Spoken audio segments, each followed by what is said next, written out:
one out.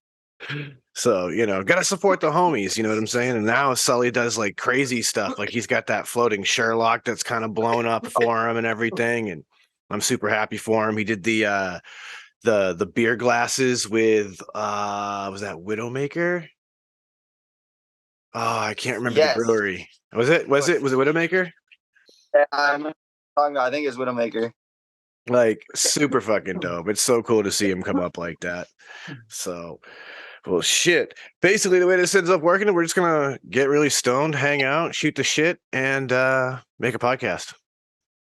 Awesome. Sounds like a plan. Man. Awesome. Well, if everybody's ready, let's fucking get litty titty. Let's hit it. All right, let's do a podcast in 3, 2. Ladies and gentlemen, I introduce you to Shedtime. What is Shedtime, you ask? Well, it's code for the consumption of cannabis, but it's much more than that. Shedtime's a state of mind. It's art, it's music, it's cryptocurrency, technology, it's food, it's vaping. It can be whatever you want it to be, as long as you're not letting the bastards get you down, not being a dick, and making it fun. When you're in the shed, it's whatever your mind allows you to create. So now let's get to the Shedtime podcast. That's a good clapper. That felt good. That means we're in for a good show, ladies and gentlemen. So welcome back to the Shedtime podcast. And for all of you guys who are out here in our Patreon who are going to get to see this, you guys are in for a treat because we've got a fantastic glass blower, somebody I've been following and have already grabbed a couple of dope pendants that we'll talk about in a little bit. But we got the 904 Pizza Boy himself, Ash. Welcome onto the show, my man. Welcome. Thank you so much for having me, guys. Absolutely, man. Absolutely. Yeah, dude. Gotta love that pizza action. The pizza rig is next level. So yeah, guys, if you guys can't tell, with a name like Pizza Boy, there's a lot of pizza glass going on. And I don't even remember how I stumbled upon your work, but I came across it and I was like, dude, those pizza pendants are fire. So that was the first thing. Immediately, I was like, I need one of these pizza pendants in my life.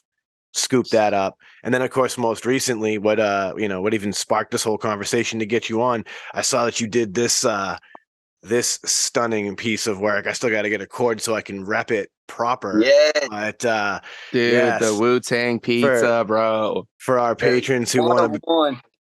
Dude, like for anybody who wants to be able to see this on the Patreon, there you go, ladies and gentlemen. Look at that. The detail in this pizza pendant, for all my listeners out here, you guys, you need to get on the Patreon just to see this thing. It's like, the Supreme Woo, bro. You know, you got your Supreme toppings on top of the fucking Wu-Tang pizza, bro. The detail in it is what really I appreciate. Like you can see the black olives. There's little indentations. You know that they're really black olives. You can see the pepperonis are like individually marked, so they're all unique. They've got some curves. They've got this thing looks like real pizza.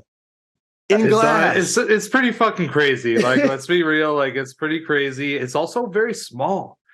And when you see stuff that's small and you see that kind of detail, that's where like it gets really impressive for me. I've never done glass blowing or like worked with glass at all. But when you see little shit, it reminds me of like when you're a kid and there's like that shelf that you got to stay away from, and your mom's got like all these glass figurines, like that level, but cooler shit that I think is cool, not just like a little baby elephant. You know what I mean? Like, all right, not just little glass trinkets around the place. Yeah.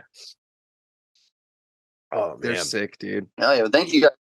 I was a pizza boy my whole life. That's what I've done for a job since I was like 14, 15. I was skate, make pizzas, and spray paint. And I stumbled upon a degenerate art form, the documentary by Slinger, while I was watching graffiti documentaries one day, and I never heard or seen anything about glass blowing up until that documentary. I didn't even know people could make pipes. I just figured some manufacturer overseas chunked them all out. And that moment on took me about a month to get all the money up for a torch. I ordered myself a torch, started on my back patio on a fold table. and just kind of figured it out from there. I think I just came up on 3 years last month. That's crazy, man. Oh wow, dude! I'm gonna say that like you just must really have a talent then, like being able to get to doing stuff like those pieces that Sean's shown in 3 years. That's kind of crazy. Yeah, it's everything really clicked for me with this art form. I've tried a lot of different stuff. I did toy design and 3D printing, and obviously I did graffiti a lot. That was my main thing I've done in my life, was skateboard and do graffiti.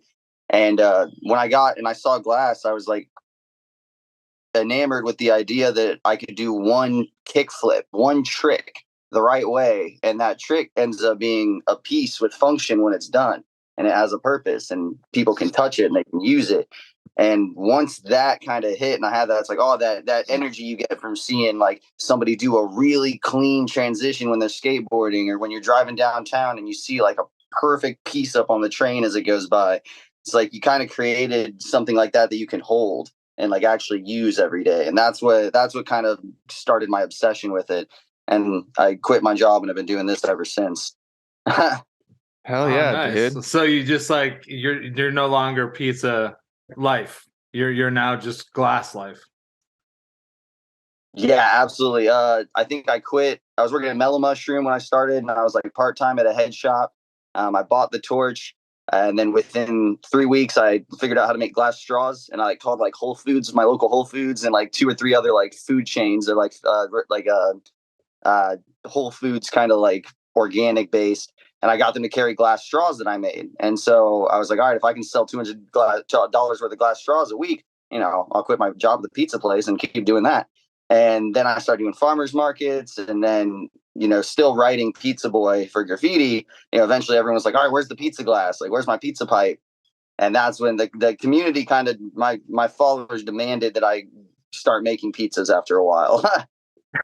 That's sick, dude. So it's like your fan base, or your following, is what like led into the whole pizza glass experience, dude. That's sweet. Yeah, I try to come at it like I come at skateboarding or graffiti. It's just get in the studio, go as hard as you can, go as crazy as you can, and then go to bed. Like, go until I can't anymore, and then hang it up. Hell yeah, dude. That's the way to do it. And from what it sounds like, dude, you found something that you're really passionate about. And it's like, not only do you get the pleasure of like ending up with this finished product, but it seems like you really enjoy the process, and getting in there and just kind of letting the energy flow and seeing how it comes out at the end, because that's like that. Because like you comparing it to skating, I get that. I was a skater when I was a kid, you know what I mean? And I know that feeling you're talking about when you like land a fucking clean ass fucking kickflip, or you see one of the homies like do something sick down a stair set and just like fucking pull it off, and the whole fucking crowd just like pumped, you know what I mean? Like, so like getting that and being able to sit there and hold it and like physically get that experience that way, dude, I could see how you would gravitate towards that for sure. I mean, that feeling's why I collect glass in the first place. It's such an incredible art form that functioning glass exists, right? Because like there are some people who have learned to do some wild shit. I mean, my everyday rig is this Evan Cals. This thing is stellar. His leaf work is insane. Woo. But at the same time, like upstairs in the collection, I've got simple spoons from guys like Sully. I've got some of the, wild stuff like the Empire Glassworks team with all their like weird little like intricate, like we have a couple of their under the sea pieces where they've literally made like little fish that are three-dimensional. Yeah. Like people are doing some of the most unique stuff. The Engelman brothers right here in Massachusetts, and what they do with Witch Doctor glass. Oh yeah, Witch Doctor, actually, I took an online class and studied a bunch of their process, and that's how I developed my pizza tech. Was by studying their birch wood grain and then applying those layers of frit stacking technique to how I did my pizza texture. So I literally just stalking their videos, and anytime they post like one of their snippets, like looking at every little part they do and then replicating it with my own style, I learned a lot. So shout out to that team. They're killing it. Dude, truly, I mean, I have a couple pieces of the birch in their varying levels, from the like lower quality, just simple pieces, to one of the really high end chillums that genuinely looks like a twig. It mind blowing, It fucking is true. mind blowing. Actually, like a couple of years, they look crazy. Like I remember when you first got one, it blew my mind that it was made of glass. Actually, Yeah, and now like the newest one, that latest chillum, the quality is like tenfold. It's unbelievable. It's unbelievable. So, who are some of your inspirations outside of like what the Engelmans have done in your glass blowing? Yeah, so definitely BMFT coming on the scene and wanting to make pizzas. That he's by far made some of the coolest food out of glass at a time where there wasn't somebody doing that in any aspect of the art scene for borosilicate. Um, and so I have a lot of respect for BMFT and his kind of pioneering of the pizza from that standpoint.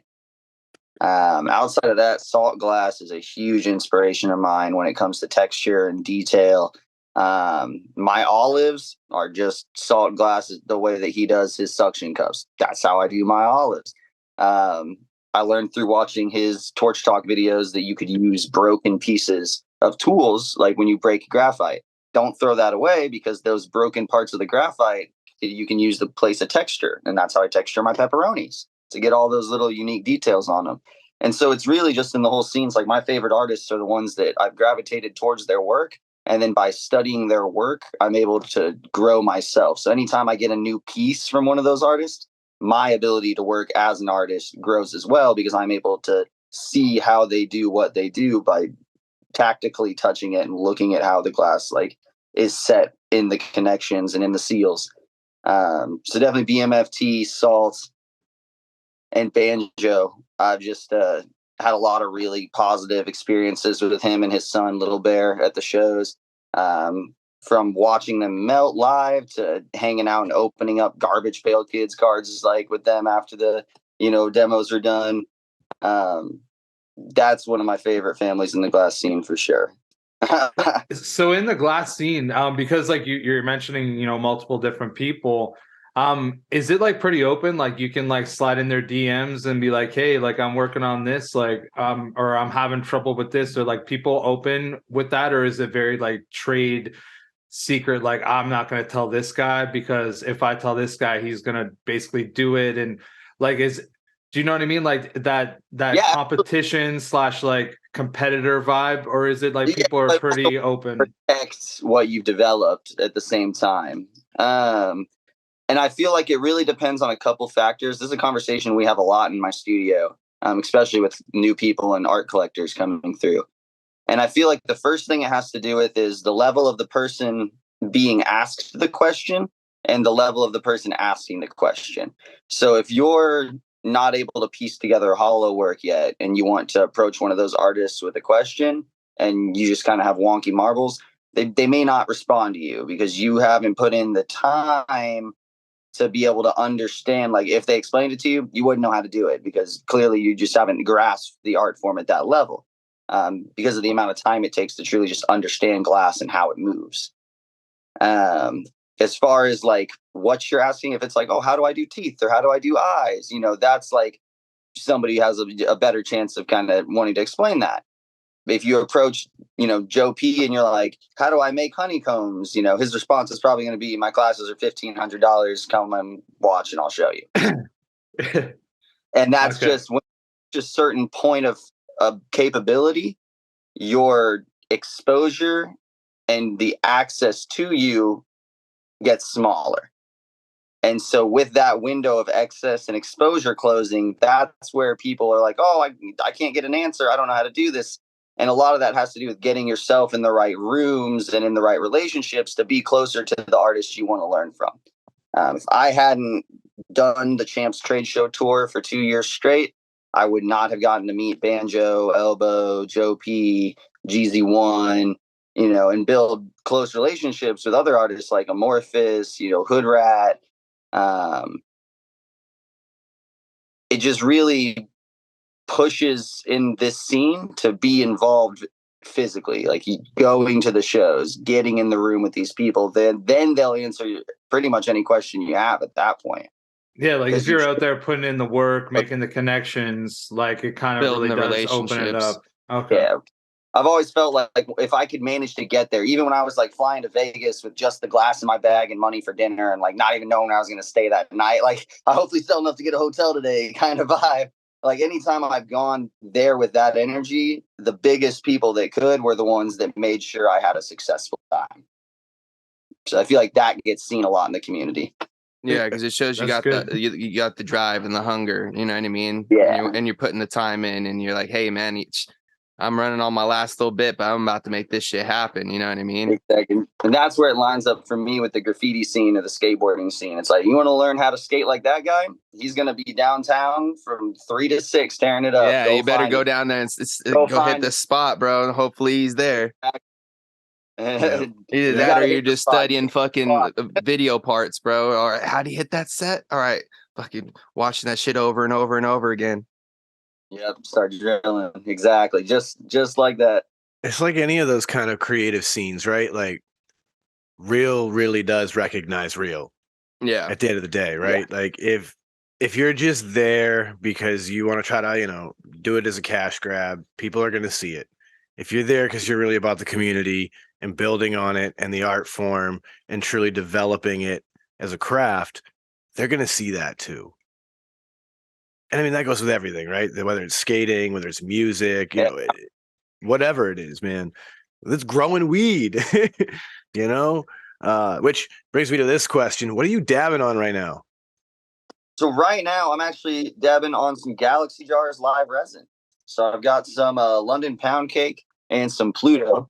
Ooh. We just worked through the head stash at the studio, so we're enjoying some of the free for all jars. But Whoa. usually we get a lot of cold craft. We just started getting black market hash again, and I'm looking for the other one. Where is it? I put all the stickers up on my wall here. There it is. I can't remember the name of it, but it's like a triangle with like a single eye in the middle. It's kind of like a little character guy that they put on all of his jars. Oh God. Masonic. It's one of the Masonic variants, the Masonic head stash. Oh, okay. Nice. So those are the 3 hash rosins that we've been enjoying over here lately. Well, it definitely sounds like some damn good strains. Yeah, the cold craft is insane. Oh, Dude, I've been dabbling with a little bit of some like more cold cure rosin sort of situations, and they've been nice, man. They give you almost kind of like that hashy flavor that you get from like a bubble or something, but with like the real like nice heavy terps that you get from a rosin, dude. Yeah, I've been like the jams when I can find them. The jams have been my jam. Pun intended. Yeah, absolutely. Gotta stay cheesy when you make pizzas. Oh hell yeah, dude. Yes, sir. Love that. Which brings me to this tomorrow. In the morning, I'll be doing my pre-Valentine's Day drop and show, the Pizza My Heart.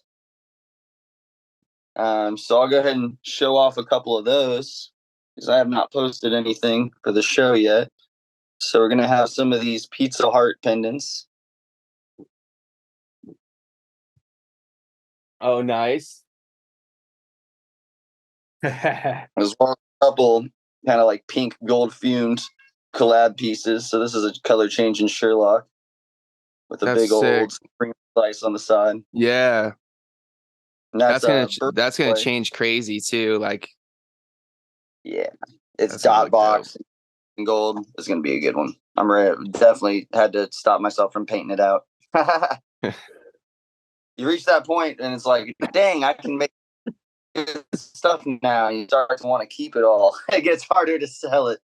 I guess like the beautiful thing is that you can just make another one, right? Yeah, but then at that happens. point, you'll probably just make so many things for yourself that you'll have nothing to provide for yourself. Exactly. This You'll was just one of be those. that dude that's like pushing a cart filled with like dope ass glass. Yeah, that's how it feels to walk around with your Pelican. I think the fun with that though, like any artist, is when when you get to that point, it's like it's now the opportunity to push to the next one, like whatever the next one's going to be. Like, all right, I got to outdo this last one and outdo this last one and outdo this last one. The So competition come with yourself more so than those around you. Once you do that shift, and you can, like golf, it's like if you can start to learn from the guy whose stroke is lower than yours, you're going to be a better golfer. You got to start playing yourself.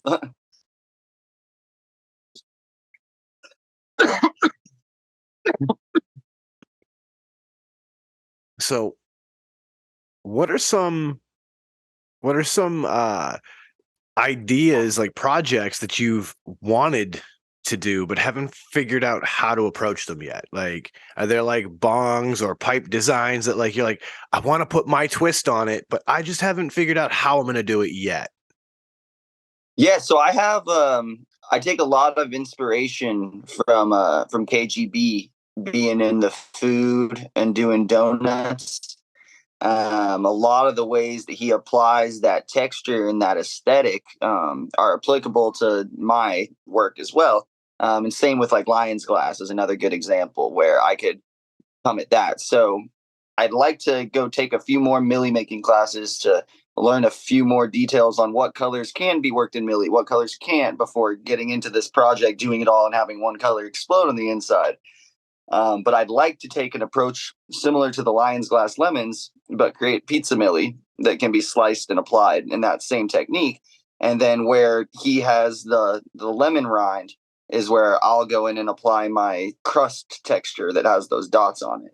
So that's one application that I have yet to see through that I'm really looking forward to developing and building. That's an end game, because being able to produce pizza coins in the style of Starship would be really big. I'm a huge Starship fan. I have a lot of coins. That would be sick. I love that your whole style is that it's like, I'm just gonna put pizza wherever I can with glass. Yes. Because like It's that, last second. I'm pizza gang through and through, 100%. You know, I'm one of those people. Like, I have plans to get pizza tattoos because like Yes. pizza is life. It is. You know, so I love that this taps into more than just the cannabis consumer, right? Because like a simple pizza slice pendant like this thing speaks to anybody. It's just a cool piece of glass art you can wear around your neck that says, I love pizza. That's it. And Like, it really spoke to my first show in Vegas with Champs. I'd gone with a group of people and helped them run theirs. I'd gone another time and put a few things out, and then Champs Vegas in, I believe, 2021 was my first show that I went out and sold my work at, and I sold $10,000 worth of just pizza pendants to shops across the country. Some shops even buying 100 at a time. And that is Wow. the most money that I had ever seen in my life in one moment. I think before that, the most I'd ever seen was like my first tax return after I had a kid. I was like, holy crap, this is crazy. And, I went and I like doubled that off of glass, and I had work for the next 6 months to take care of my family. And I didn't have to do anything but that. I just had to make my pizzas. And then from there, it's just blown up. I think I've made and sold in the last 3 years close to 5,000 pizza slices. We tried to do the math the other day, and it got out of hand quickly. So we just kind of had to estimate income versus how much they cost and sell for. But it's close to between 4,000 and 5,000 pizzas in the last 3 years are out there. Wow, that's fucking awesome though. It just shows you too, I've gone like on how interesting ideas can like do really well, especially when they're executed properly, right? And just the fact that what you said, the first show that you actually sold stuff, you basically low key killed it. Yeah, And I like that's fucking amazing, that for- dude.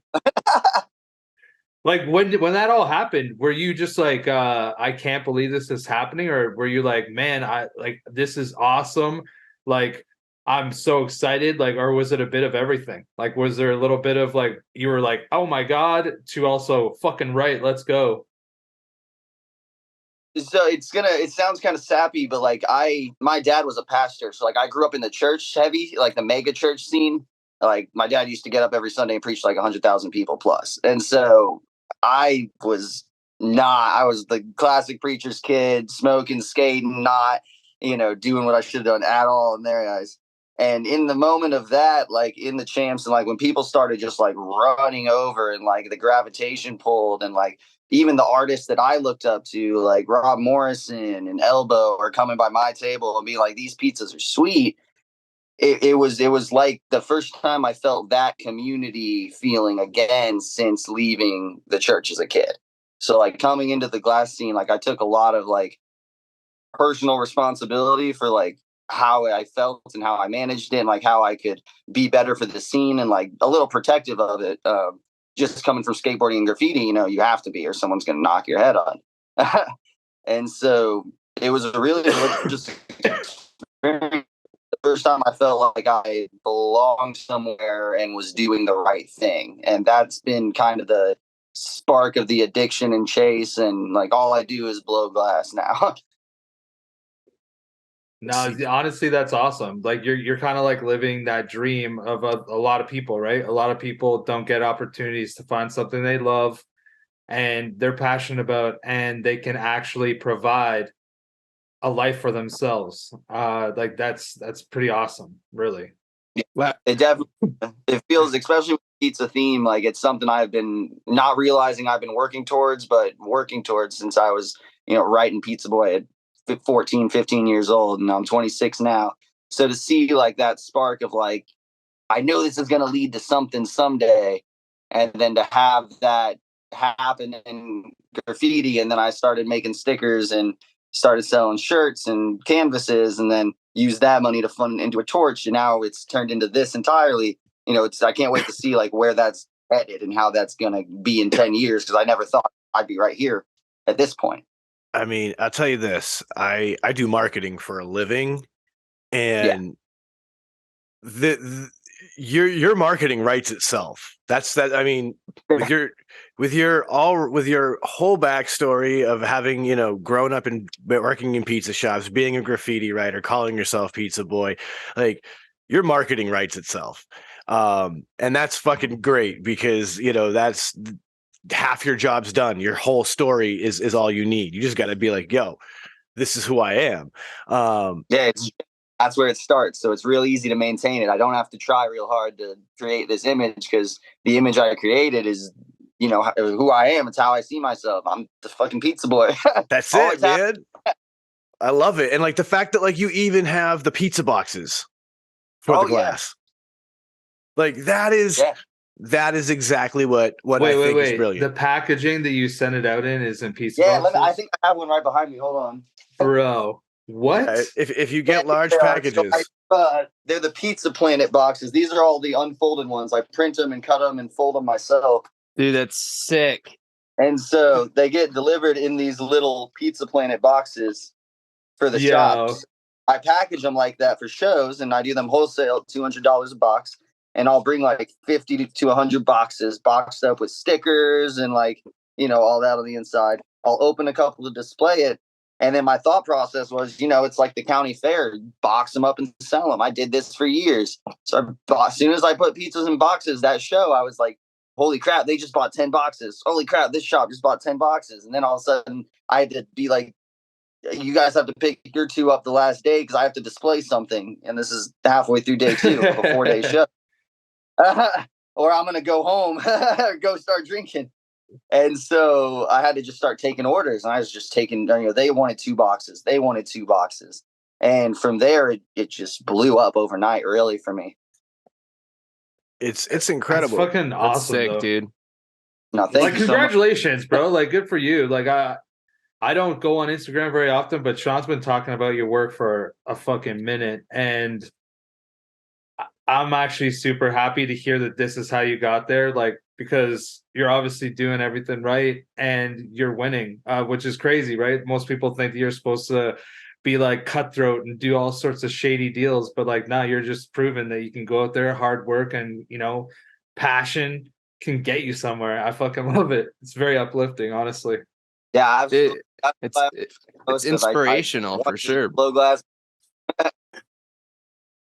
Thank you.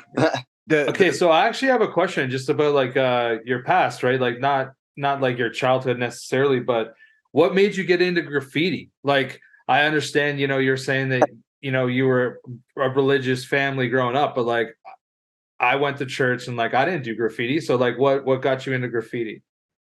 So I grew up in St. Louis, and it has a really, really big graffiti scene. So it was everywhere. I didn't know any other writers when I started writing. I had to like get friends to come out and like watch my back for me, so I didn't get run up on. I started doing it at like 12 years old, and I got like kicked out of my house when I was 13. Had to go live with my grandparents because my like a whole bunch of racked paint hidden under my bed. So like I've been doing it for a long time. And what got me in was and again, this is kind of crazy, but I was really into hacking stuff at a young age. Like I did a homeschool hybrid school thing in middle school because I moved around a lot. And I really quickly figured out you could just open up the JavaScript or the HTML and it told you which answer was right. Cause it'd be like button true, button false, button false, button false. And it's like, all right, well, that's the right one. Bang. Okay. Took 2 tries to figure that out. So I was able to graduate 4.0 and I did not have to do anything. So I spent all that time that I should have been studying being like, oh, I wonder what else I can hack. Like, can I just get money? Like, can I just get Amazon to send me stuff and not have to pay for it? And I was looking at videos and documentaries on hackers and hacking and like counterculture stuff. And that brought me to Cope 2. And I was like, oh shoot, this is like I could do this. Like this is right up my alley. And I started watching all these graffiti documentaries and like I said, the same thing that led me into glass blowing, which was graffiti documentaries. I was watching documentaries on hackers and counterculture and cyber culture, and that led me into the graffiti scene. And I just became obsessed with it. I started stealing markers and notebooks and just writing stuff over and over and over, and like just filling pages with letters and letters and repetition. The quicker I can get, the more I can get up. The more I can get up, the more people know my name. The more people that know my name, the more it won't get covered up. So if I can get up more, not get covered up, and get bigger, then it'll be something. Like I didn't even know what I was chasing really. I was just like, this could be something. Like people might know my name one day, kind of thing from that front. Yeah. And that's kind of where the obsession began. And it transitioned into skateboarding, back into graffiti, and pretty much between those two until I found glass blowing. And now they've all just sort of come together, which I think is really kind of cool. Absolutely. And so your tag was Pizza Boy? Yep. Nice. I love it. That's Like, sick. I love that. Something else that I thought was really interesting is that you work with a gallery known as the Shed. I do. Yeah, that's so that's another fun story is we started, like I said, I started on my back porch, living at Atlantic Beach. And I had just enough space behind my house to put a shed and like open the doors, and then it led to like 2 feet and then my patio. Like that was it. That was all my backyard. So I was like, told my wife I was taking the backyard. Had a shed brought in, little like 6x4, like maybe. And we packed 2 of us in there and we blew glass in there for the first year of working. And just back to back, stupid hot, like no ventilation, just working our butts off to get to the point of being able to afford to get into a nicer house so we could have a garage to actually work in, or to afford to get some space that we could rent to work in. And so it started off with the Shed, and that's what, 904 Pizza Boys, so 904 the Shed. And that's where we would all come together communally and post our work that we made, between all the friends of mine that I was teaching that were working out of there. And I had my friends who were graffiti artists. And I was like, yo, let me post your canvases up on my gallery page that we blow glass on. And then from there, we started getting into the trading cards and grading those and flipping like old Pokemon cards for a ton of money. And we used that to fund back into the gallery. and it's kind of just blown up from there. See, when I saw that, I knew that this was a relationship that just had to happen because Shedtime podcast, Exactly. Shed, like it's a match made in heaven. It's a whole part of the culture. Like there's so many artists and so many people have the shed. Like either dad had one in it and you smoked in it, or you needed something for someone and you got one for the boys to drink in. Like everyone's got one, and everyone knows when they hear the shed, like they have a picture in their head of something, and it's always pretty close. And I'll tell you what, it was always a vibe too. You know what I mean? It was always a vibe. There's never any bad vibes in the shed. You know what I mean? Yeah, like that's what I always tell people. You know what I mean? Because we use shed time as like a, as like a fucking phrase. Or it's like shed time is like a state of mind. You know what I mean? It's just like being positive and vibing out with the homies. You know what I mean? And just like being chill and it's a verb. It's living an adjective, in the moment. It's a noun. Yeah, it's everything. It's whatever you want it to be. You know what I mean? And it's like, absolutely, I love it. It's dope to hear that you guys are rocking the same vibe, dude. And it's like, exactly, hell yeah. I was excited to do it. As soon as he told me, I was like, oh yeah, we gotta come on, man. Like, yeah, bro. Because like that's the thing. Because like, of course, what is everyone's shed time about? It's about freeing your mind. Yeah, in some way, and whether it's creating in a podcast sense like we're doing now, or creating as you're doing, blowing glass, or creating in you're building furniture or what have you, if that's what you're doing with your shed time. Or maybe you're like, I used to date this girl, and her dad, he just had this old man rocking chair and a little potbelly stove out there. And he would just sit out in the shed with his potbelly stove and a TV on, and he'd just smoke weed. There you go. That's it. I had my first breakthrough on DMT in a shed. So, they're great for everything. I can imagine the shed is the place you want to be when you have a breakthrough. Yeah. It feels so small and safe, and then it just... Dude, it's just... It's like that's when you realize that you are the shed. Oh yeah, exactly. And for those folks who don't understand, you might want to fuck around and find out. It's not for everybody, but you might want to. Find your local shed. It's somewhere. Yeah. Yes. There's one around, I guarantee it. Yes. Oh man. So that's fucking awesome. So beyond that, what else do you get into besides making pizza glass? So I'm a father of 3. I have 2 daughters and a son, 5, 3, and 1, the son being the youngest. So they keep me steady busy. Oh yeah. But outside of that, disc golf. I've been starting to do a lot again. I was playing a tournament this morning, which was a ton of fun. We had like 60 people show up. And then I used to be on the PDGA tour and like be sponsored and play professionally when I was a minor in like high school. Then just kind of fell out, played casually. But I've been getting back into it with having more free time with glass and stuff, and being able to take the kids out with me now that they're a little older. And that's been super fun. But mostly that. I work at a sandwich shop with my buddy during the week. I love to cook. So I get over there and hang out. I get free beers. It's in a brewery, so I'll do a bunch of his prep cooking, smoke, and chill. But yeah, that's it. I'm either cooking with my friends, out hiking. Florida's great year round, so I try to get outside as much as possible. Yeah, man. That's awesome, man. A lot of people don't do that enough nowadays. Me included. I don't get out enough. Yeah, I think there's a lot of people out there that don't touch enough grass. That's for sure. Yeah. Quite and then I play trading card games a lot. I'm actually trying to play on the pro circuit for MetaZoo this year, which is like a new trading card game that's been getting really popular and it's super fun.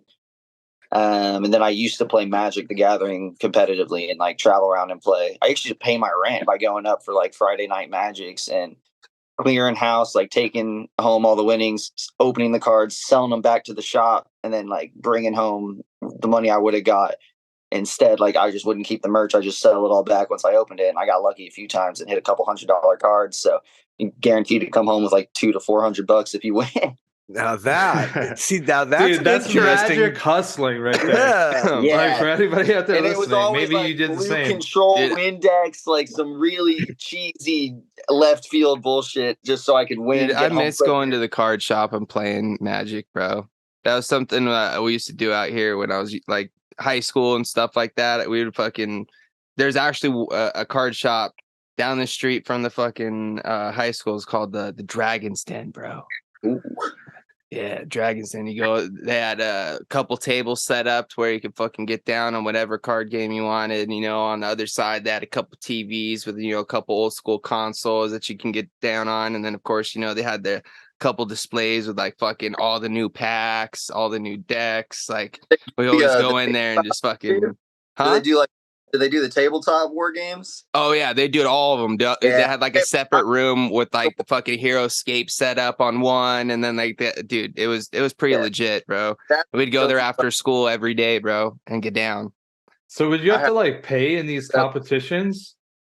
If there's buy-in, the money's really in your cards, or like the tabletop war games. Like trading cards look like dirt cheap compared to those. I've spent thousands of dollars on tiny armies that weren't. Oh yeah, dude, like Warhammer and all those. Like, dude, probably have 6 Warhammer 40K armies finished in my house, and that's where my attention to detail comes. Is I've been painting minis. Yeah, dude, I never got into any of the ones where I had to paint them, bro, because I just did not have the patience. But my cousin used to do that, so we'd go to his house, and he's the one that got us into all those games, like HeroScape and like Warhammer and like all those different, like all that different. Like we played like 1 or 2 like small D&D campaigns when I was like middle school. Yeah, I have complete edition collection of D&D. That's one of the few things I like really collect are D&D books. I think I have every single one that's been released at the moment for 5th edition. Yeah, there's a point in time when I was really into those types of things, bro. And then I just like, I don't know, I got into music and just like forgot about everything for a while. What digital audio workstation do you like? What's your choice? Oh, I never really got into that far. I just pick up the old acoustic and just dabble. You know what I mean? Look up songs or just try to like make my own renditions of shit. I looked up chord progressions, and once I figured out, different chords, that was it. I'd look up, whatever the chord progression is for a song, and then just put my own flair on them or like whatever, Yeah, hell yeah. I always had to fill in for worship when somebody wouldn't come. So if anyone called out, me and my brother had to fill in. So I can play pretty much a little bit now. He went in the music route hardcore though. He went to Berkeley and everything. He's a producer now.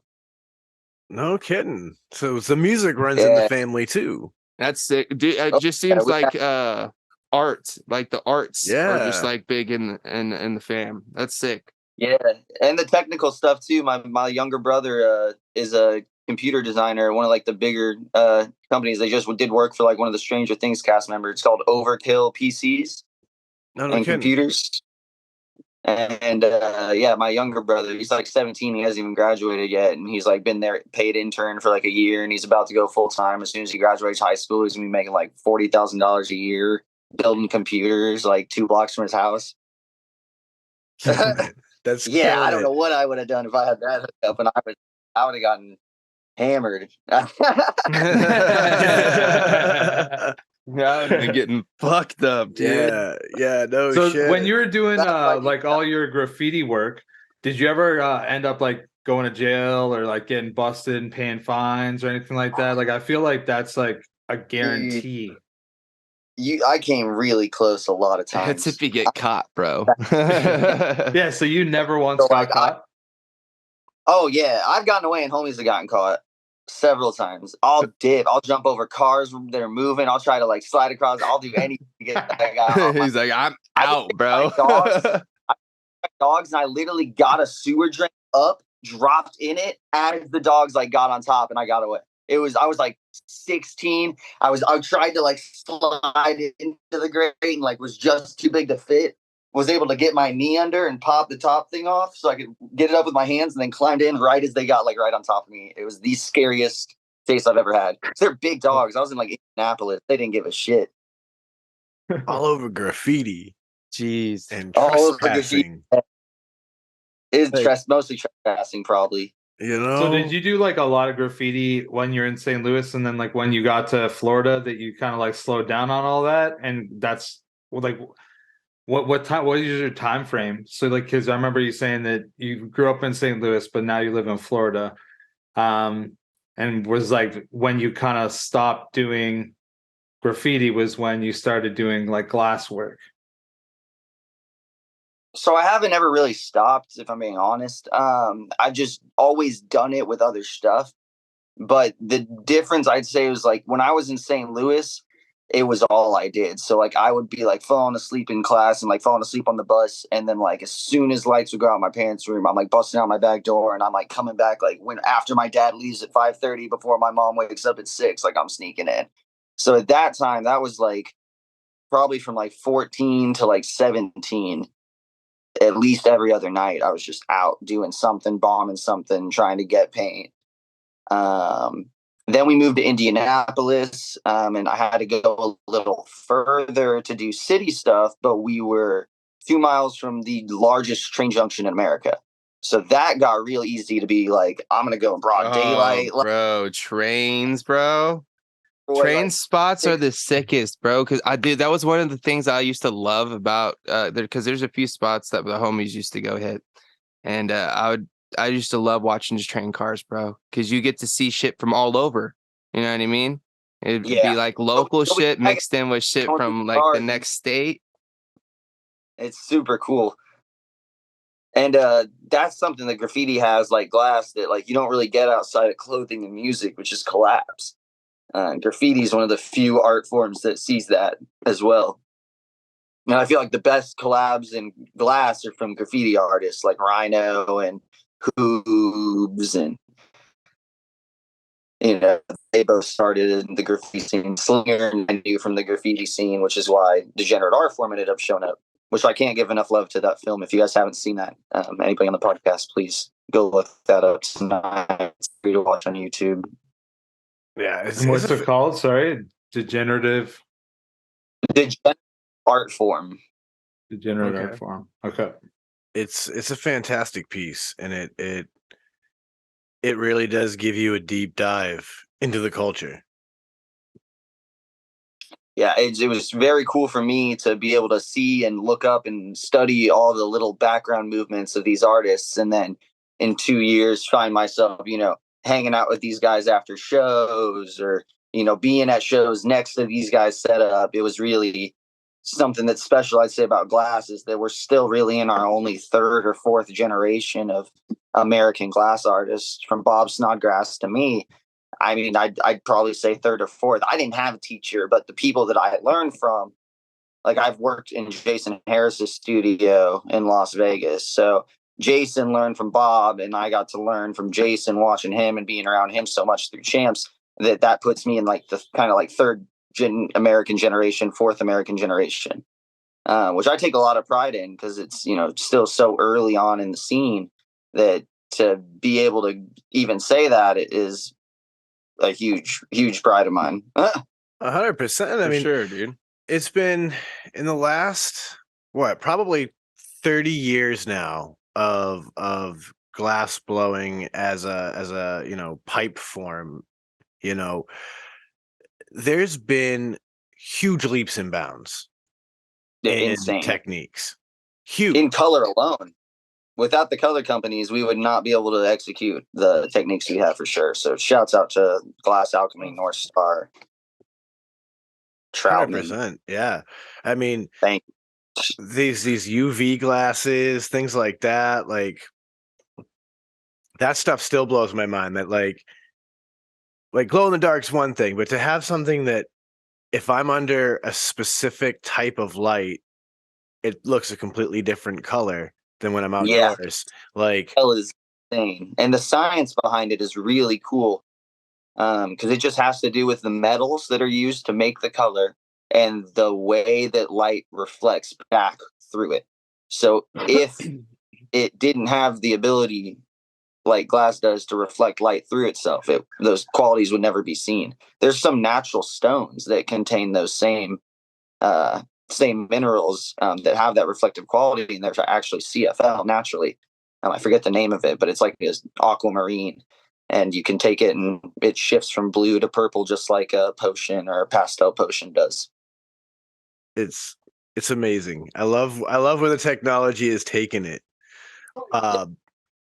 It makes me it makes me excited to see, you know, where glass is going to continue to move in the next 10 years, because there are people continuously pushing the boundaries, and there is so many opportunities for artists to be outside of just, you know, this pipe work frame of mind, like we were saying earlier, like making pendants, doing glassware, even like that's Elbow's a great right there. I've got more plushies of his than I'd care to admit.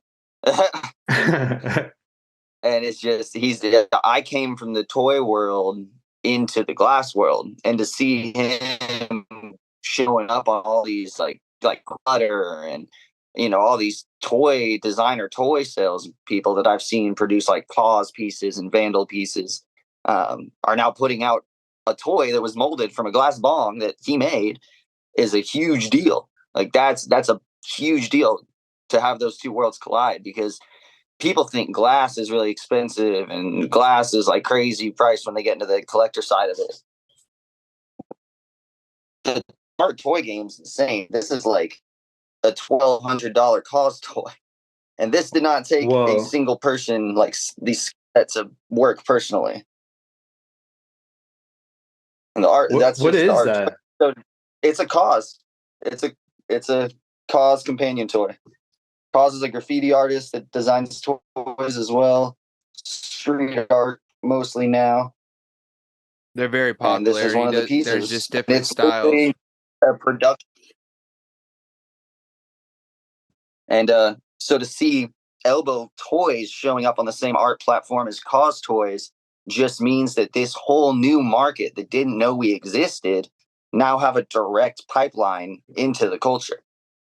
And so I think we're going to see a big boom from that specifically in the next year or two for the sculptural work side of it. The stuff that resembles art toys like Nico Cray, yeah, man, Smart. Those guys are going to start hailing it, because the collectors that are willing to drop all that money on a plastic toy are now seeing a whole more intricate, a whole more intimate, and a whole more exciting community that has the same appeal. You're right, though, because I mean, in the world of collecting, what we're collecting, whether it be Funko Pops or models or glass pieces, even, is we are collecting the art of it. And it stands to reason that, you know, if I'm willing to spend, say, $1,200 on a Frankenstein model, and then I find out that same Frankenstein model is modeled after a hand-blown piece of glass, and that is a physical object that could be also collected, that would stand to reason to be you the can get higher end thing. Yeah, it's like I have a Funko Pop that was made by an artist, and it's a custom one. He only made like I think 100 of them. You know what I mean? And it wasn't, your $20 or $15 Funko Pop. I'll tell you that.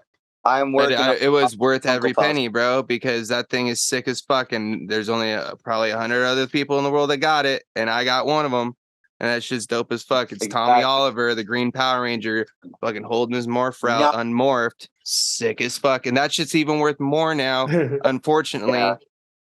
Yeah, and it's like, dude, I got all kinds of like when you start talking about toys, bro, I started looking at my shit because I have a Hey, let me zoom out a little bit, and I've got a Power Ranger collection.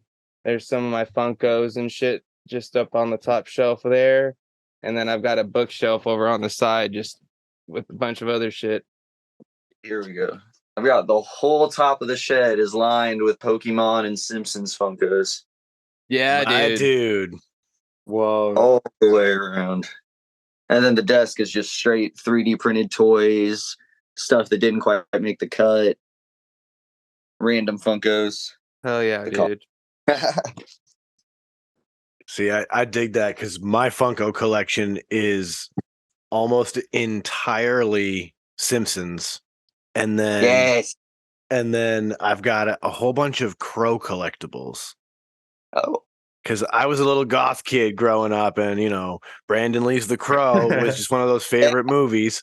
So I have a bunch of those collectibles as well. But yeah, Simpsons and me are deep. for movie. I'm trying to get to PizzaCon this year, but I could see a lot of people that do like that more gruesome glassware. They need to think outside of our culture a little more. Instead of going to glass trade shows this year, I'm trying to go to pizza trade shows. Yes, There's no competition. exactly. That's the thing I love about who you are as an artist. The fact that you are Pizza Boy. It's the notion that you are accessible to anybody. Everyone loves pizza. I don't think I've ever met a single person in my life who's like, I don't like pizza. Exactly. And if I have met them, I was not their friend very long. You clearly got them out, not around anymore. So that's the thing. Like, pizza transcends all culture. So this is one of those things that I think is so cool, is that like I wear this and I go to work, and I mean I'm working in a dispensary, so potheads love pizza, and they see the dude with a pizza around his neck. Where'd you get that pizza, bro? Oh, you got to follow 904 Pizza Boy on Instagram, man. When he throws them up, you're gonna have to cop one. And like I sent countless people there because they're like, I need one, and it's reasonably Word of mouth is my priced. number one marketing. And that's the thing, like the little ones, like the one I'm wearing right now, it's reasonably priced. Like that's the best part. $40, people pizza. see that, they're like, I'll buy it. It shouldn't be more than that for me. That and it's just not, that product isn't what I want to charge that for. Like this, the retail on a piece like this is $500. There's a lot of work that goes into this. It's more than just the pizza. I want people to have that entry. That kind of, like you said, like the elbow plastic toy, like the way he does his vinyl runs. That's kind of how I like the pizza's pendants to be. I want everyone to be able to get one if they want it.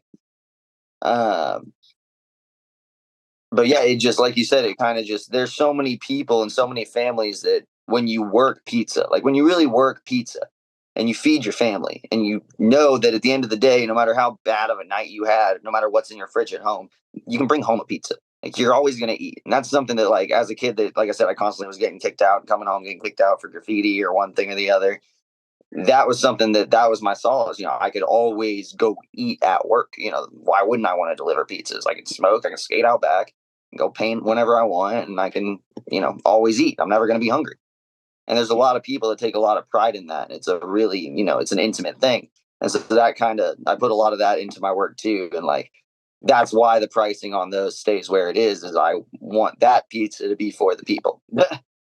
And it's interesting that you bring that up. I like that you brought that up because there's a psychology around pizza, and the fact that it is a food for the people at its core. It is something that is meant to be cheap. It is easy. It can be reheated and enjoyed still, and Does be shared. And that's where I like to sell pizzas. That's why I like to give people extra slices when they order one sometimes, like just so you can give it to somebody else. Because everybody loves pizza. And I love that people love my pizza. and it's beautiful that you even get the psychology there. Because then somebody can go ahead and buy something more intricate. Yeah. I work for the dispensary. We sell a lot of glass. We buy all of our glass from Witch Doctor. And so we have a lot of the Wake and Bake series with the eggs and bacon on them. Yeah, I do a style like that too. It's so cool. It's so fun. People love it. I love your eggs and bacon, by the way. It's right here, actually. One of my big life size. Oh, bacon strip. Yeah, let me flip the camera around and get. Hopefully, I didn't just mute myself. There we go. Oh, even like yeah, you couldn't see the different colors of glass previous to this. Oh That yeah. looks fucking cool, man. And it's got like a textured frit that's black on it for like black peppers. So it's got like, it feels grainy on the surface. Yeah, dude. I love playing with texture. Like I said, as realistic as I can get food while still having it look like glass. It's kind of the fun in it for me. And I remember there was a post you actually made about the eggs and bacon glass. We were saying how like it's actually a family affair. Yeah, it is.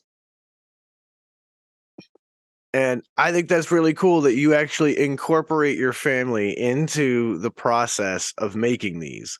So that way, like everybody can share in it. I got her out here and had her making flowers. And then I was like, "Can you make me a flower that's white with a yellow center?" And she's like, "Yeah." And so I brought it over and I was like, "Can you squiggle the sides of it a little bit?" She's like, "I can try." And she did it. And I was like, "All right, cool. You make eggs now. Please go make me 10 of them." That's pretty much how. And now she comes out and it's my turn to make breakfast to take care of the kids that morning. And she gets to hang out in the studio and make some eggs. And my kids come out and are learning and prepping. My daughter, I've got a few videos of her making flowers and doing little stuff with me on the torch. So they're super into it, and it's great to be able to have like a family business that they can eventually, make money with. Their first job in high school, if they need $20, they got to go make a marble. I mean, it's not that hard. I showed you got to make a marble. We got a pretty good platform at this point. You should be able to sell it. But I love that it is something that you've incorporated into your life at that level. You feel like it's hard. It's harder, I think, for people to maybe understand this unless you are a art collector, right? But yeah, you feel the care and the love in the piece. Like when I hold the Wu-Tang pendant, right? Like the attention to detail, everything, like you can tell that you genuinely care. Like what you've been saying today is 100% sincere, that you genuinely give a shit about what you're doing to that level. And I can say that I think you've clearly seen it. I mean, I read your comments on your Instagram posts. Your work touches people's lives. And it speaks to such a visceral thing inside them that I'm super amazed to see it. I think it's super cool that this is something that you've curated.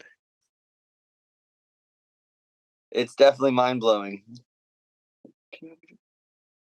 So when it comes to like getting your material, do you like order that and it comes in pails? Like, does it come in chunks of glass and you have to like separate it? Like all that different stuff like that. I've never really known. I just assumed that it might be a bucket. So I get it pretty much two ways. Obviously, I get both of these in clear, and that's what I work with on the base level of everything, and then I'll add color to that. But it comes in rods, and you order it by the pound or by the ounce. So it comes in these colored sticks, and then they come wrapped up, shipped online. There's one place that has like a broom closet that occasionally has glass in it. It's like a smoke shop, and they think about it. They'll randomly order a couple colors. It's like if I'm ever in a pinch, I can like swing by the broom closet and see what's in there. But 99% of the time, it's all online. And then the other way that I order it for doing hollow work is with tube. So this comes already in the shape of a tube. It's hollow. And it'll usually have clear on the inside, a layer of color, whether that's striped, like you see wigwags, those will come in lined tubing in a pattern so that when you kink it one way or the other, you can create those patterns. Or just crushed opal or solid color or like opaque stripes. It'll come in a tube. And then from there, I can break it down using blow tubes into smaller chunks to design work, add stuff to, and then piece back into full pipes and rigs later once they're the right shape. So basically everything you just had in your hands right there is like what you would need to make pizza. How do you change the color of the stuff? Like do you buy individual colors of everything? Yeah, so I have a color I use for crust, and then I buy 3 North Star colors for my toppings. Well, for my sauce, I use a red, and then I have a yellow and a white that I mix for my cheese. And then I literally make them like a pizza. We have a day that I'll come out and I'll make like a couple hundred just little crust colored triangles on sticks. And then the next day I'll come out and I'll pull these rods down into what's called stringers. And that's just more thin, like pencil lead with coloring pencil kind of size pieces for me to work with. And then from there, I'll take the red and I'll apply a layer of sauce. And then I'll go in with the yellow cheese color and the white cheese color, and I'll dollop on for the texture, cook it all in flush. And then I add toppings last, and I make it just like a real pizza. Dude, I fucking think that's so awesome. sick. And that's crazy. I didn't know that, because for some reason in my head I was like, I wonder if it comes in like a powder glass form and you have to like heat it up in an oven or something. But stuff like that, like you can buy, it's called frit, and it's like you said, it's powdered glass. And you could get the whole bit hot and then dip it into the frit like a hot hollow chunk of clear, and that hot hollow chunk of clear would pick up whatever color that frit is, and then you could cook it in, and that's one way you could color glass as well. It's pretty affordable usually. You guys may recognize what he described. I have that it's that green Sherlock that I have that has the textured edging around the bowl by Sugar Maddie. But that is a frit dip where he heated the end where the bowl was and dunked it in that powdered glass. And now I have this like, it's almost like a grip tape texture on the outside of yeah, that's what it feels like. And it's pretty cool. Grainy. Yeah, some of the techniques cool. Him and Imperial make a lot of cool stuff. Some of the techniques that I've seen people do with frit dip is pretty cool, because I've even seen that there are people out there who like they just have their fuck it bucket and they just make their own frit. Oh, then that's like what? Yeah, they do. They'll grind it up. They'll like take chunks of glass and throw in like this cool blender kind of thing, and you can grind it up. I've even seen people put like a brick and a bunch of glass in a paint bucket, and then you take it to somebody's dad that does paint and put it in like this paint shakers, and it'll like shake the brick around in there and like destroy all the glass and turn it into a fine powder. Smart. It's just recycling all your your failed projects. Yeah, dude. Oh yeah, I got buckets. I don't think I've ever thrown a thing away. Look at this. This is all 3 years worth of stringers. Yeah, dude, because you could use it for something sometime. Now, I do occasionally. I run out of a color, not realizing it, and I dig through there for what I need. So, how many different colors are there? Is it like hundreds or thousands or? I have a poster here of one company, and there's most of North Star's colors, and that's probably they probably have 100 or so at this point from what they've canceled, remade, etc. There's probably thousands of colors at this point. There's a lot that several companies have had their recipes and they've produced their colors, and then they've gone bankrupt. And sometimes the recipes get stolen, sometimes the recipes get sold, sometimes people try to mimic them, and sometimes they just disappear entirely, or the people that got them can't just make it the same way.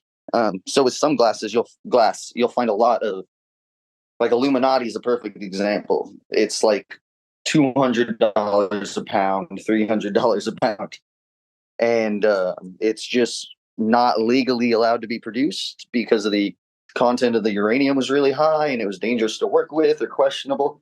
And so now, if you can find it, it's really, really expensive. Now that's but it's like it's illegal though, like, so, or is it still legal? But it's just not legal. It's illegal to produce, but you are allowed to work with it and own it. Okay. That's crazy to think about. Uranium glass still being a thing, actually. Yeah, that's what most of the that you'll find for sale will be uranium based at some level. That's crazy.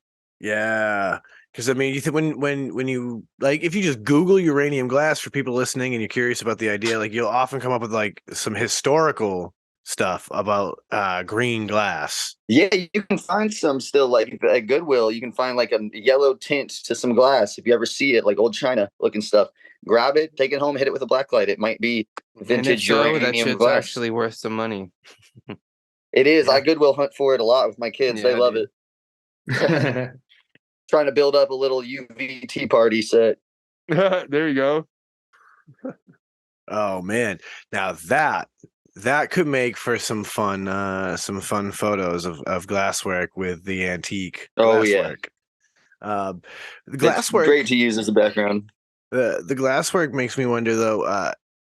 You've obviously been dabbling with the eggs and bacon and everything. Is there other foods that you're hoping to one day play with as well in glass? So I do burgers as well. I've done burger pendants and series with that. Every once in a while, I'll get a thing in my head and want to go make them.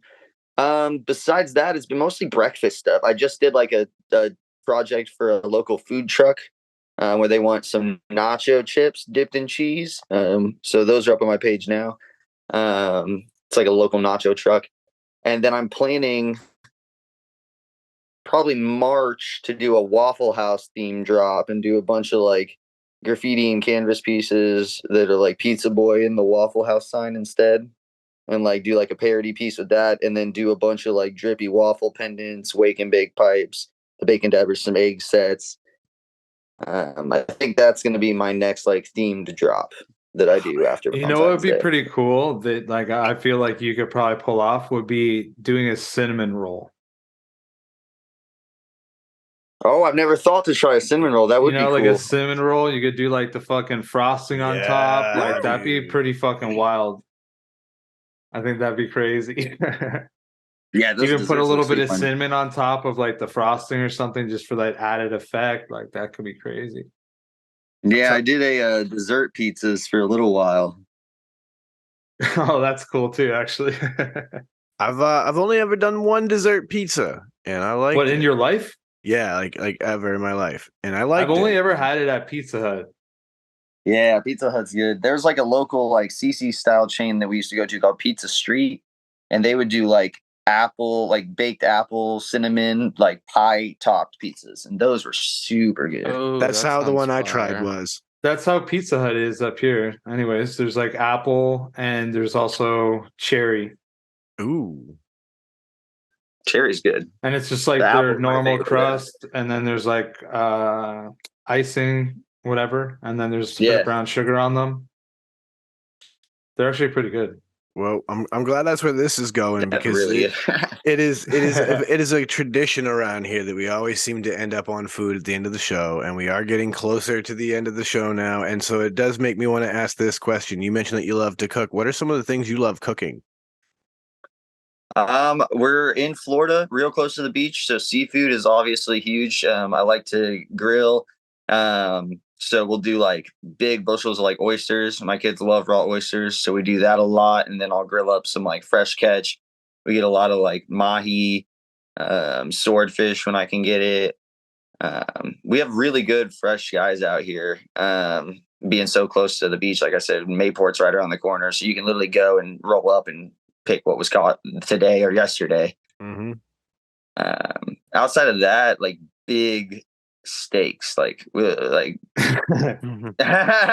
dude. tomahawk Surf and ribeye. turf. So I was about to say surf and turf, bro. Give me it. Exactly, I'm some down. shrimp. Fuck That's it. Our yeah. shrimp's amazing.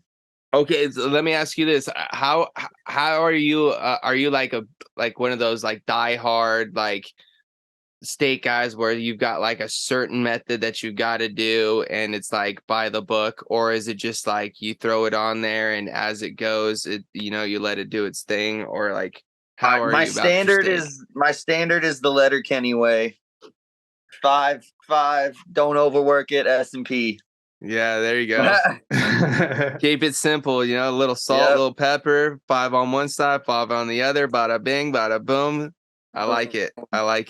Take it how it comes. Hell yeah, dude. Now that is dope. Anything else aside from like the steaks? Pizza, obviously. We do pizza on the grill a bunch. We're working on getting a like actual brick oven built in the backyard. Yes. I'm gonna build it myself, so that's gonna be fun. That's one of our summer projects, so I'll be posting that build probably around March as well. Oh, I'm excited Oh, to see yeah, that. dude. Dude, I'm I want to jealous of see that. some. I want to That's see the gonna be pizza killer. boy chef it up on some pizzas. What are Yeah, what are your I'm what are your good. go-to toppings? Lately it's been Publix chicken tenders, pickles, and we do like a Chick-fil-A sauce on top. So we just kind of been doing like a almost like a KFC like Chick-fil-A pizza. And that's been super good. He's set for Really? that one. That's That sounds interesting. I'm- Other than I'm- the I- pickles, I yeah. don't like pickles on pickles though. pizza is 10 out of 10. I I haven't just don't like tried it pickles. yet. Fuck. This is one of those things that like it's like you wish you liked something, but you know that you won't like it. But just I think it's how no, it's excited good, somebody man. is.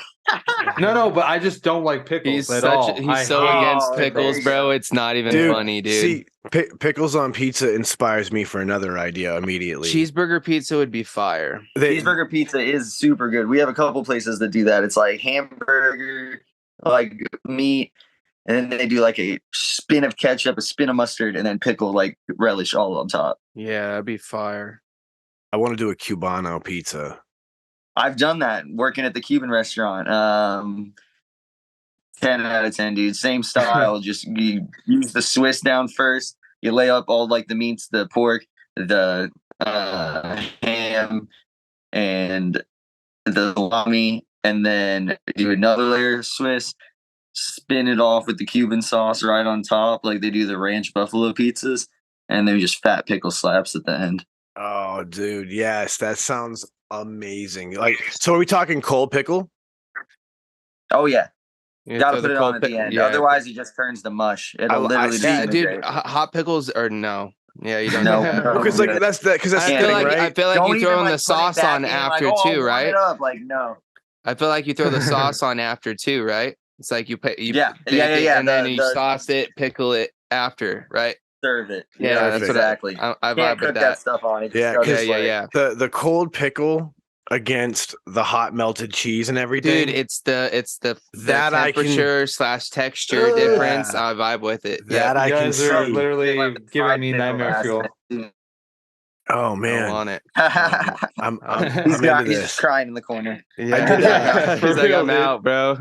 So we'll get off the pickles then. One of my favorites that I did was I did a General's House pizza Ooh, where I put the okay. General Tso's sauce down as my the base. wife likes teriyaki, so I bet she'd tear that up. Yo, Ooh, dude. so good because you get that nice bite too with the General's chicken that's on top as your chunk chicken, and mozzarella and like a little bit of like the Parmesan Romano. They actually complement the flavors of the Chinese chicken, which was I was just thinking. Surprising. I was just thinking, what kind of cheese would you use to like mix it? Because I would do that like teriyaki style for sure. But like, what kind of cheese would have mixed with the teriyaki? They make That'd a be wasabi weird. cheddar that you can get. there we Wasabi go. cheddar would be gas on That that. would be crazy. I can say the teriyaki chicken and American's fire because I do teriyaki chicken Well, subs that way, like teriyaki, steak and cheese teriyaki, style. Yeah, yeah, like the with sliders. cheese. And those are fire. So that could be a You move. guys are kind of next leveling me right now because like a lot of this stuff is just so beyond what I would normally I'm think honestly, about a pizza. like when it's like it comes down to it, I'm standard, go to pepperoni, sausage, like meat lover style. Like that's my go-to spot. But I'll try. I like to spice it up from time to time. Yeah, I just want to add though that some of these things sound interesting for sure. Oh, And it hell makes me yeah. think like, oh yeah, man, I'd be down to try some You of could these pizza other anything, style dude. pizzas. Yeah. Yeah, if you're gonna eat pizza like I do, you gotta start getting spicy with it. See that, and that's how I like You it, feel man. Make a real taco pizza. We're gonna actually make a pizza with all the Ooh. taco Yeah. toppings. Let's Put a little go. guac on there, Yes. Yeah. Oh yeah. Right at the end. Yes. Yeah, Put you it got back. cold. You got to throw that shit at the end, dude. If you and it's the same thing with like if you A little wanted extra lettuce spin, on it, some throw hot some sauce. lettuce Yep. or whatever. Yeah. Oh, yeah, at the at end. Oh yeah. Chop At the that shit end. up. Oh man, yeah. We're on Now I'm getting we're on to some brilliant new territory here, gentlemen. I like this. I hope you listeners out here are taking notes. Because we are giving you folks absolute gems that I Dude, definitely think you Could you guys need to imagine how try. fire a mole pizza would be? Oh, A what? chicken mole. Chicken mole baby. pizza. What's Oh, chicken mole? Street corn breadsticks. Oh, you don't know what chicken mole is? It's like chicken with it's Oh. like this like spicy like Like enchilada sauce chocolate. almost. It's but it's made with like like a spicy chocolate, but it's weird, bro. It's weird Yeah. but good. It's so tasty. All right, is. fuck, I It would is probably try delicious. that. It's I don't know good. if like It's trying good, it on a bro. pizza It's would not be like my Not first sweet try. like it's but- not like you think. heavy It's not sweet like chocolate. It's yeah. but like it's got like those like it's the rich notes. bitterness of the chocolate. Like there's Yeah. like cocoa in a And rub it's- or and it's something. spicy. Almost. Right. And more in that vein, yeah. And it's the sauce is like brown, so it kind of like looks Yeah. like a chocolate sauce. But dude, it's so good. I would try it. I would You try see it. now you got me thinking we can go Indian and do like a butter Oh. chicken Curry. or A curry. Well, okay, I have pizza? had a curry pizza actually. There's a Thai curry pizza at Mellow Mushroom. Ooh, Thai curry It's pizza would be stupid fire. good. I love that name, Mellow Mushroom. Yeah, that was a pizza place I used to work at. That's a At the perfect beach, at least name one of for a them. pizza shop. It actually They got is the a whole perfect one. VW inside gutted, so you can like sit in it with booths and everything. That's a cool vibe. No it was wonder blast. you were working there. That's a vibe. Yeah, exactly. They knew what was up. That's definitely a vibe. All right, so now big question. Because I haven't heard it said, so we got to know. Are you for or against the pineapple on the pizza? I'm for it. I'm for it. He's I on like team it. pineapple. Hey, It's delicious. not everybody can be Tomatoes come perfect. in- I usually don't do Already the there. pineapple, bro. I could see how people like it, but it's just not for me. I always got to bring I always got to bring the big food fight questions in Yeah. once in a while. And Anchovies too. I like anchovies on pizza. Oh, Yeah, I'm out on that one too, bro. Yep, all day. Throw I'm- canned fish on there. I've never tried it. I've never tried it, so I can't. It's knock it salty. yet. It's salty as a I don't food shame, bro. Well, here's my thing. I like a lot of things that But- anchovies are in. Yeah. I like Worcestershire sauce. Caesar dress. I like Caesar dressing. So yeah, I'm not with Worcestershire. I don't mind, but like I don't fuck with the Caesars. More often than not, though, like you wouldn't. Caesar salad dressing doesn't have anchovy sauce in it, or like chopped up anchovies in it. I Really? feel like traditional maybe does, but you'd be surprised. Like flavor, maybe. Usually when you check the bottle, I've noticed it says like anchovies. Yeah, it's in there. oh, The maybe one it I get is. from Trader Joe's does. Yeah, Yeah. most do. It surprises a lot of people when I tell them that fact, but it's a main ingredient to make it taste the way it tastes, and it's delicious. So I can't knock it yet. Dude, chicken Caesar wrap, like that's pretty hard to beat. Like they're pretty good. I like chicken Caesar wraps. I'm thinking another great pizza Yeah. idea we could all try one day. What about a chicken cordon bleu pizza? Oh, where you have like the chicken provolone. with the ham Mm. and cheese. Yes. You know what's actually You have to do like chicken breast and then Dude, ham underneath. you know what's another like Yeah. really good pizza that I've had numerous times, like on the East Coast of Canada, right? Is donair pizza. And like anybody that doesn't know what a donair is, just like look it up, but just quickly, it's like basically one, like a shawarma, how they have like they cook the meat on that stick with like the aluminum foil Yeah. behind it, whatever, like that vibe. They cook meat like that, and then they serve it on like a pita, and then they put onions, and they put tomatoes, and they put donair sauce, which is like this white, like really sweet sauce. Ooh. And so when they make the pizza, they basically like use the donair sauce as the sauce for the pizza. And then they put down just like a ton of donair meat, like shaved donair meat all over the pizza. Then they put onions, they put tomatoes, and then they put a little bit of extra cheese on the top. And I'll tell you what, it's fucking super good minus the tomatoes. I don't get tomatoes, but That yeah, does it's sound like bomb. crazy good at Pita, donair yeah, the pizza. pita style is too good. So, Oh, dude. so now I gotta know crust. What's your favorite crust? Favorite period is going to be deep dish. It just has to be. I love deep dish pizza. Outside of that, hand tossed. Yeah, I'm a hand toss guy, man. Yeah, I'm definitely a hand toss guy. I do I don't like mind. deep I don't dish, mind a but deep dish if it's good deep dish. You know what I mean? And it's Yeah, not it just. can't be It's that. gotta be. It's the ratio. You know what I mean? I can't have too much dough and not enough topping. I can't have too much topping and not enough dough. You know what I mean? Yeah, Because it needs some support. You know what I'm saying? But not you don't too want much. soup. Yeah, it's not a bread Exactly. bowl. You know what I'm saying? I don't need to talk anymore.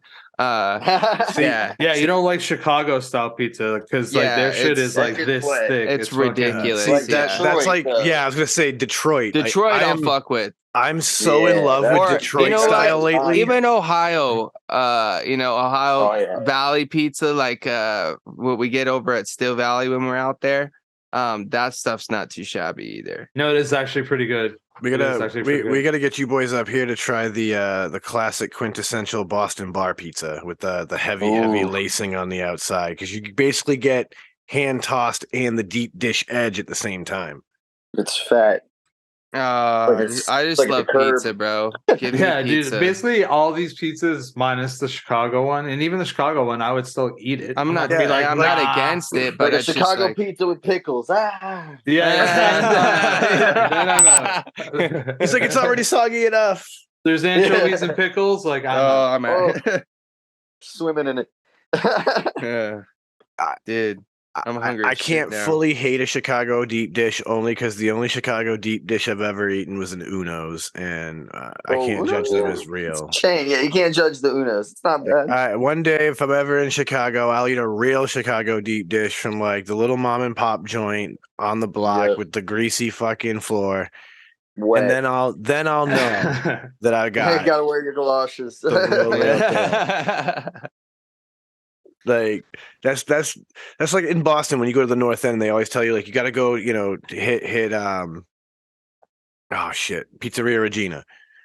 Yeah. Oh yeah. Like sure, you should try Pizzeria Regina when you're there, but there's so many better ones. Like as you walk down the main drag through the North End, there's like 27 little pizza shops, and like you need to find the each little one of them's busting. and that's it. Like you need to go into the little ones like Ernesto's. The spot Ernesto's, some of the most incredible pizza I've eaten in the North End, and it's one of those spots that like there's enough room for a line down the center and tables for two on the left and right. You can seat maybe 8 people in the whole place. Yeah. You just walk Like one up. of those little Japanese bars.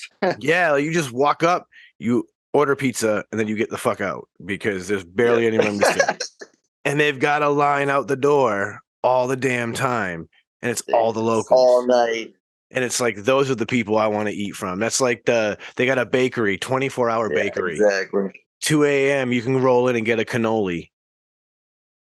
Yes, That's that's what's what I up. want. That's That's what what's I up. want in this world. 2 a.m. cannolis. When I'm stoned out of my gourd at 2 a.m., I want to roll in and get a fresh cannoli at the bakery. Fresh cannoli. Dude, I've never even had a cannoli, bro. Oh my Oh, god, you're dude, missing they're out. so good. I need it. So I need delicious. it though. I've always wanted one, especially a fresh one.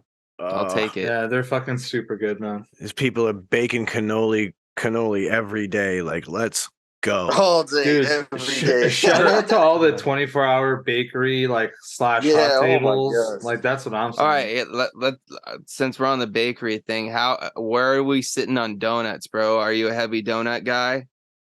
You I fucks with like the them. I'm just donuts? not a heavy sweets guy. So like I don't eat a lot of donuts, but like I do like we have a lot of really good donuts shops in town that I go to and I get donuts for my kids at a lot. And like my wife loves donuts. We have like a mini bar donut place and that's cool. They do a lot of crazy stuff. Dude, the donut game is getting a little like out of hand lately, to be honest. Like I've been seeing some crazy ass fucking toppings on some fucking donuts. And I'm just like, why? Man, this is that they were good enough as they were. Now you guys are just Anytime you taking try it to too put a far. sour candy on there, you lost Oh, me. dude, gummy worms and shit. Yeah, like, you lost dude, me. It's I a don't, donut. dude. I thought that it was like getting kind of crazy when I started seeing like cereal on top of donuts. I was like, oh damn, Yeah, they're it's like, going all right, it's next level. breakfast, you know, whatever, I guess. That's cool. I could vibe with that, but now they're doing like full on like Cinnamon toast crunch bacon or donut would be gas. dude, that would be so Oh, fire. that actually would be really good. Send That'd be it. so fire. Mhm. I'd fuck with that. I Like need a one. normal glaze with just some cinnamon toast crunch on top. Or a little like cream cheese frosting. Ooh. Oh. Yeah. That's what we put on top of the Oh. cinnamon roll, gentlemen. Yeah. Yeah, cream cheese dude, the cream frost cheese that, frosting and on then the put cinnamon the- roll. Let's go. Frosting. And then we put the cinnamon toast crunch on top of that. Oh fuck. Yo, gotta cinnamon use the toast foot for that. crunch has these new joints out right now. The cinnamon toast crunch minis. So they're like these like Oh. tiny little like balls of them, dude. What? It's like all the fucking- crumbs from the production. They came line, out it's with the like- churros. Did you see So- the churros? Yeah, I've had I the have. churros. Oh no. But these minis are like, imagine if you took a Kix ball and just shrunk it down Yeah. by like What? 50%, but it's cinnamon toast crunch. I They didn't also did see a Reese's those. Puffs and a Trix one, and And they're miniature. all Could fire. you Oh, mini imagine mixing tricks. the Reese's with the fucking cinnamon toast crunch, bro? Yes, I can, and I So want glad to you do didn't it, say tricks. That would be so fire. dude. Now that Dude, you said it, I'm gonna I make it just want so. all of them. I just want all of them. Yeah. Like, They're all banging. The I'm be watching texture, out for those at the grocery store. the texture is Yeah, I'm so not different. That's what I like about them. Like it almost is the texture of Kix, but with a flavor that's not just gross ass corn. Yeah. I So vibe with it. very fire. Yeah.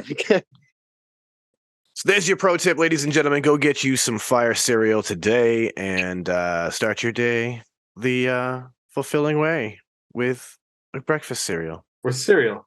Tricks. Or maybe when you're stoned at 2 a.m. because you can't get a 24-hour bakery That's to open me, up bro. and sell you cannoli. Yeah. I made some late night PB and J's, bro. I've Can't not go tried their wrong. late night cereal. That's another one I would buy. I would buy a glass PB&J. Let's Ooh, go. that'd be sick. Who is it? Jimmy C. Glass. I play Magic online with him sometimes. He makes bread and my PB&J pendants, and they're stellar. Oh That's shit! sick. All right, I'm looking him up. Jimmy C. Jimmy C. All right, we're Shouts out to Jimmy C. we're going right now. We're going right now You because I guys can't are like, forget well, this. I guess I'm sold.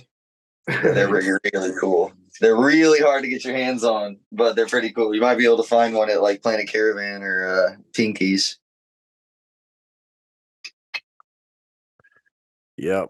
That's that's when you know you've hit another level, when people are that into your glass that it's like people fight over it. And I see Yeah. Dude, they're so good. the bagel. Oh. Yo, show that. What are you doing? Like, help me out here. Like, put that on your screen. He's like, hold it up. Hold on. Now that I got him, do I oh man. I'm gonna crash my damn camera. Oh no, I won't. Yes, I will. No, I won't. Yes, I will.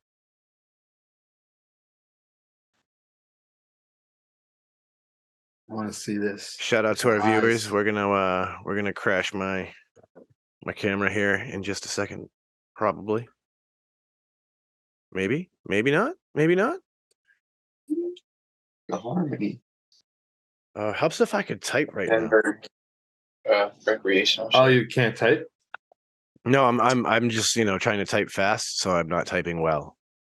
Ah, okay.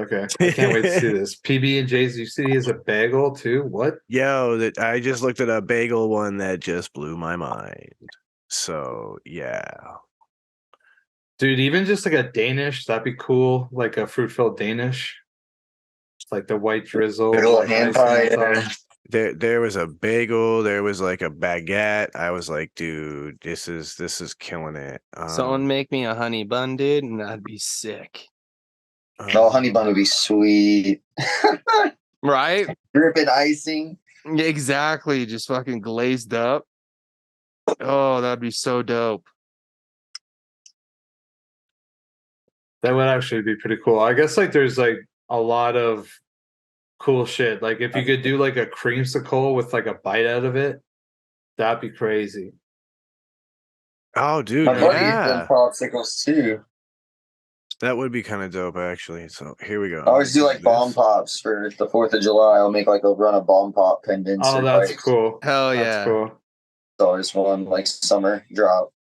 All right, so we're on my follow cursor now. So Oh, here- those are sick. Yeah, the Oh, PB and we're J's in. right Yeah, there. we're- yeah. So I couldn't sign in because I couldn't remember the password real quick. But yeah, PB and J's. There's the bagel right there. I loaf you. Look at that. Like, yeah, the food mats are sweet. look at the jam and peanut butter oozing out of this dude, one. is that cinnamon toast right there, bro? Yes, sir. It is. Like Raisin bread looking. Yeah, a little bat dude. flying off with some toast over here. He It's does got killer work. melting butter. Look at the clear Dude, toast. it's just that just looks like straight crust, bro. Clear toast. I love this. Yeah. I'm following. We're gonna Oh, the wagyu. look at the wagyu. Dude, the Yeah, mini that was wagyus so are cool. crazy, Wow. He's one of my other guys. It's like he makes great food. Like I'm happy to be the pizza guy if he's the bread guy. Like Yeah, dude. Yeah, I yeah. feel good about myself. That's actually super fucking cool too. That's friggin' amazing. Kills it. I vibe with it. And he's a Yep. really good Magic player too. Would he have taken your money back in the day? When you were We're playing? like, I think we're like 5-5 right now. So he had a chance. For sure. Nice. We definitely played a few games, and he's taken me at least half the time. That's for sure. Dude, that's always fun though when you find like a good player that you could play against, and you don't know for sure if you're gonna take him. You know what I mean? Yeah, It's just that's like what makes the sport fun. exactly because Sport. it's fun blowing people out every now and then, but when it happens all the time, it's just like fuck, man. I want someone that's gonna give me a little bit of run for my money. You know what I mean? I want a little bit of a challenge. You know. So when you find that one dude where you get that consistently, it's like, all right, man, like we're gonna play, bro. That's a dude that you eventually partner up with in a doubles game. And, Yeah. Oh yeah, ruin- 100%. ruin It's like, everybody. hey, bro, we got a duos tournament coming up. You know what? We about to take this shit, homie. Let's go. Oh man! Not only that, but you guys can come up with some fantastic names since you both blow glass that's food related. Like, let's go! You got an epic Magic team. That would be great. We're gonna go on tour again. We're Stop gonna- blowing glass. Just play Magic. There it is. We got a whole new hustle, ladies and gentlemen. Full circle. We're back where we started. The Magic and Glass tour.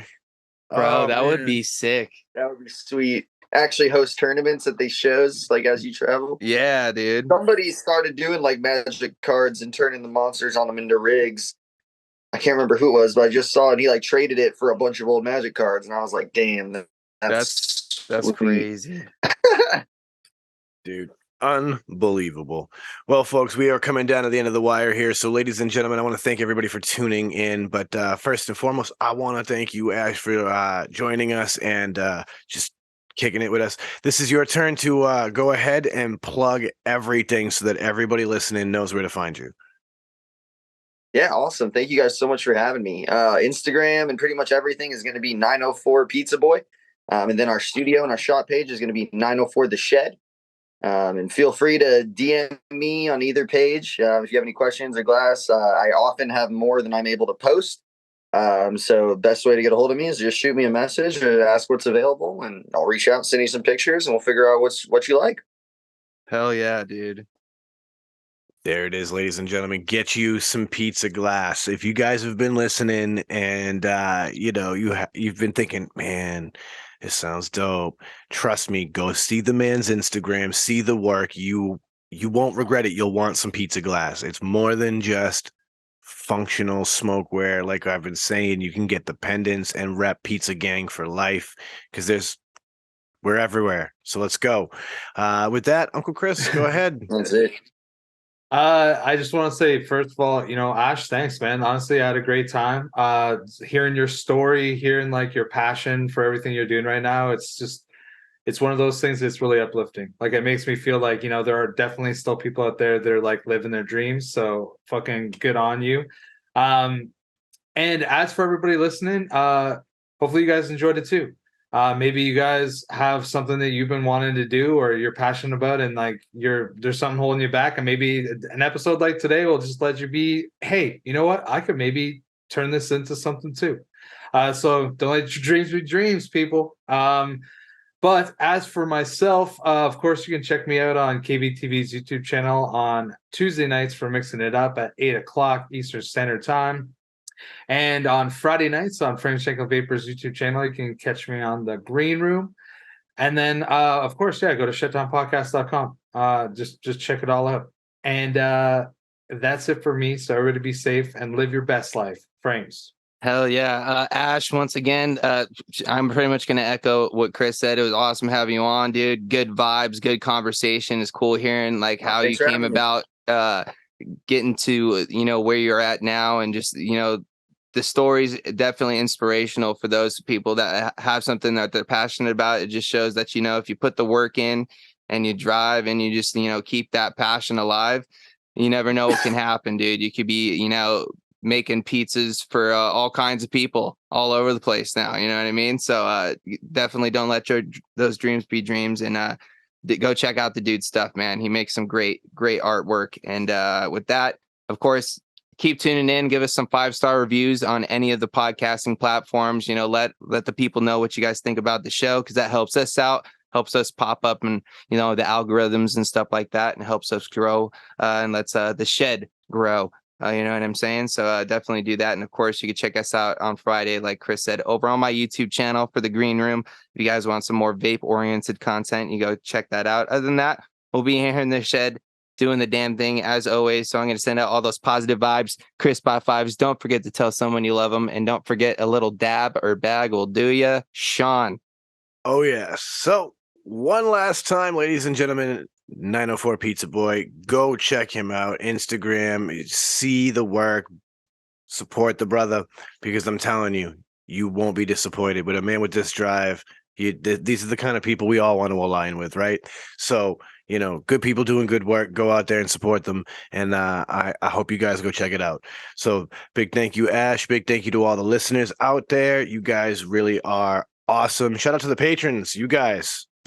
I hope you've been enjoying what you've been seeing today. I know we've gotten to show you some really cool art. So I hope you guys really enjoyed this one. And if you guys want to watch it, go over to shedtimepodcast.com, become a patron, simply $5, and you'll get this beautiful show every week that you get to watch. So check it on out. Otherwise, I'm going to bring it to a close like I always do and remind you, don't let the bastards get you down. Be cool. Don't be a dick. And whatever it is that you do, be sure to have some fun, because it's the Shedtime Podcast, and we're about to roll on up and roll on out.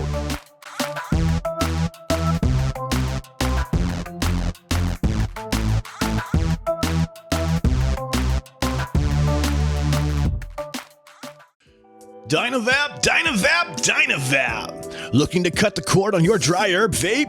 Dynavap. Trying to get the best taste from your herb? Dynavap. Ready to take your sesh to the next level? Then meet Dynavap, the best way to vape your flower or concentrate.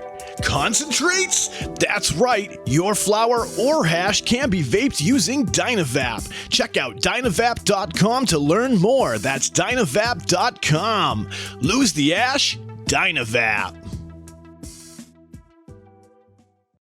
What's going on, Shedheads? It's your boy, Frames Janklin. Are you looking to step up your match game or have a raw copper, brass, or stainless mod or RDA that you're absolutely tired of polishing? Then you need to go and hit up my man Ashton at Palmer's Powders. He does some absolutely amazing powder coating work. He offers many different colors and finishes at an absolutely killer price. This man is taking powder coating to a whole new level, and he can make your setup an absolute masterpiece. You can go follow him over on Instagram at Palmer's Powders, and you can go check out pricing on his website, palmerspowders.com. That's palmerspowders.com. And as always, let's just vape on, Shedheads. I want you to think of your favorite rebuildable right now. Yeah, okay, so you have a layer cake in your hand, and now you're about... Oh, sorry, yeah, that's not everyone's favorite. That's just mine. So think of your favorite rebuildable atomizer. Think about how good of a vape it produces for you. Now, take that and amplify it. And the way that you amplify that is you put in some Breezestone coils.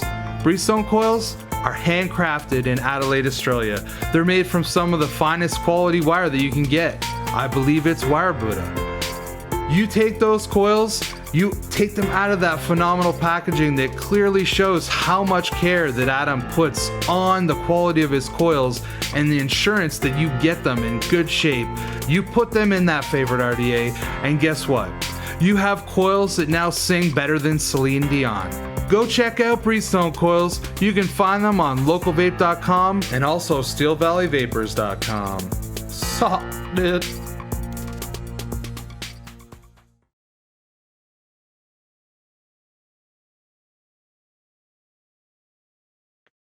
Hell yeah. Damn, I want some pizza now, bro. I'm not gonna lie. I want pizza bad. Yeah. I'm about to get melting, guys. Thanks so much for having me.